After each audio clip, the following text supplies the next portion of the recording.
With all of this smoke all over the place, I knew that it was only a matter of time before we saw a huge blockbuster trade go down. And now that one has finally occurred, you guys know that we have to break it down. Now, before I get into the content, I'd like to say this. I hope that everybody had a very happy holidays, and I also hope that everybody has an even better new year. With change on the horizon, I'm happy to announce that there are going to be some elite ones coming to this channel. I really do think that you guys are going to enjoy them, so just be on the lookout for some of them coming very soon. Now, with that out of the way, we have to get into this trade that has the potential to change the future of both the Toronto Raptors and the New York Knicks. But first, no matter what you're buying this season, when you use the secured Chime Credit Builder Visa credit card, you can build your credit scores with on-time payments through everyday purchases, meaning that you can literally build your credit for just doing what you have to. You see, Chime reports your payments to the major credit bureaus to help you build your credit over time, bringing you closer to that score that you've always wanted. Guys, speaking from experience, it's a great feeling being able to build credit using your own money. I have to give Chime a big shout out for coming through with this one. Right now, you're probably thinking that Chime is too good to be true, but it isn't. With Chime, there are no annual fees, credit checks, or interest required to apply. And get this, you can also use the card anywhere that Visa credit cards are accepted. With Chime, the benefits really do just keep on coming. Head on over to chime.com/coop to get started and see everything that Chime has to offer. That's chime.com/coop. Mandatory disclosure. The Chime Credit Builder Visa credit card is issued by Stride Bank and name members FDIC. Out-of-network ATM withdrawal fees may apply. Call 1-844-244-6363 for details. Late payment may negatively impact your credit score. Results may vary. Early access to direct deposit funds depends on payer. Spot me eligibility requirements and overdraft limits apply. Guys, definitely show Chime some love for coming through and sponsoring today's content. December 30th, the New York Knicks and Toronto Raptors would execute a trade that would shock everybody, including Emmanuel Quickly, who tweeted out, "Oh my goodness," upon finding out the news. So with this trade going down, RJ Barrett, Emmanuel Quickly, and the second round pick would be headed to Toronto. Meanwhile, Precious Achiuwa, Malachi Flynn, and the legend OG Anunoby would be headed to New York. For those of you wondering, the reason that I call OG Anunoby the legend is because I thought that this man would never get traded from Toronto because of Masai's astronomical asking price for him. To me, this man felt like Masai's Terry Rozier. Don't get me wrong, I personally think that OG is great. At 26 years old, OG possesses that prototypical size and length that teams covet on the perimeter. I can confidently say that OG is really a two-way player who probably hasn't played his best basketball. So don't get me wrong, I completely understand why you might find a player like that incredibly valuable. But when you're turning down 3 first-round picks for a player that may never be a star, I do think that you have to look yourself in the mirror.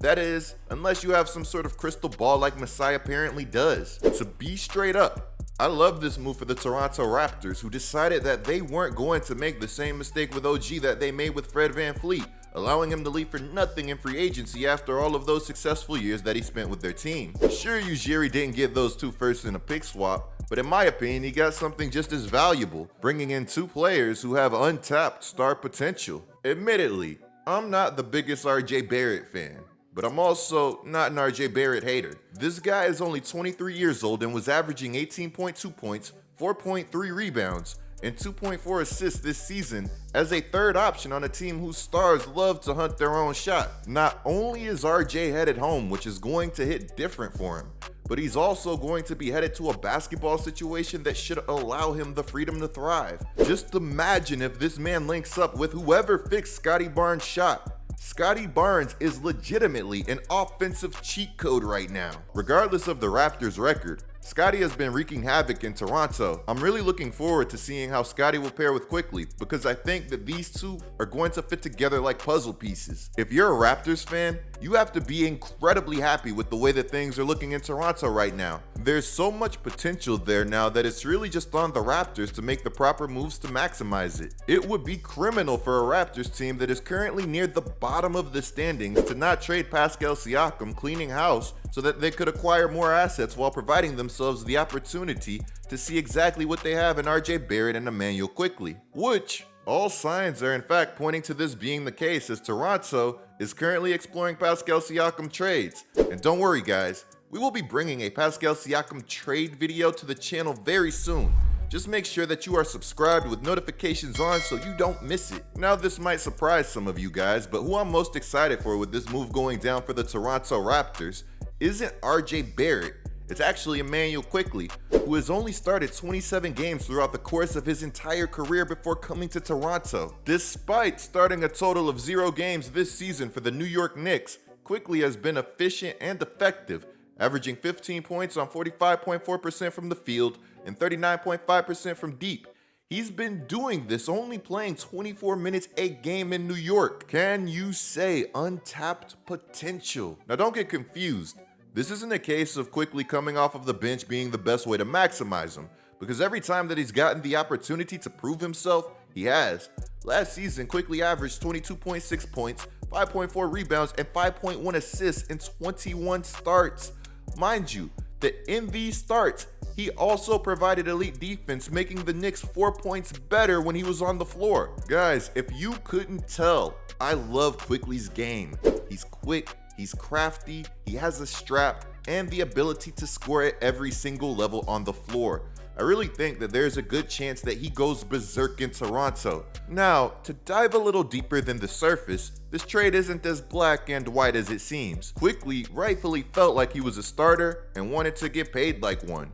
New York, who already has Brunson, didn't want to pay him that 25 to 30 million that he wanted, and saw the opportunity to immediately improve their starting lineup while getting a talented backup big and Precious in the process, which don't sleep on this guy. For a big, he has a bag. The IQ could be better, but the bag is definitely there. Now mind you, that OG also apparently really wanted to be in New York, leaving agents under the impression that he'd potentially take less money if he landed there. So Knicks fans, you really shouldn't feel too bad about OG being an unrestricted free agent at the end of this year. But if you were still feeling bad for whatever reason, then check this out.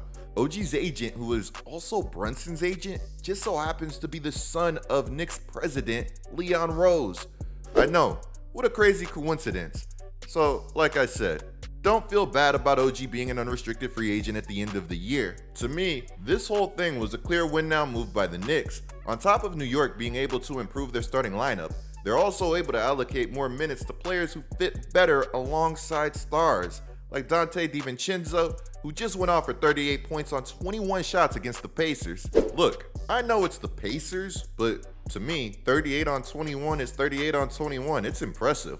Honestly, DiVincenzo is also one of those guys that's going to surprise a lot of people who weren't already impressed with the season that he was having, shooting 44.7% from deep while also being a menace on defense. I can already see Thibs rubbing his hands. The Knicks defense should actually be bonkers, which breaks my heart to say because it should be even better than what we're going to see.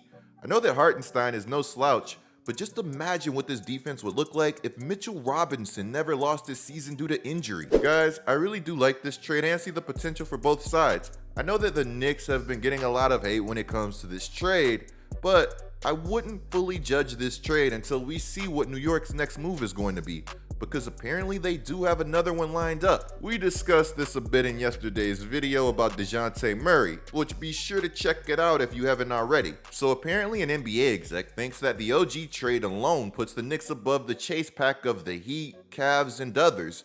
Do you guys agree? Let me know what you think down in the comments below. Also, let me know what you think of this trade in general. Clicking the video on the screen right now is a great way to support my channel. I'm GetLikeCoop, bringing you guys the scoop until our next upload.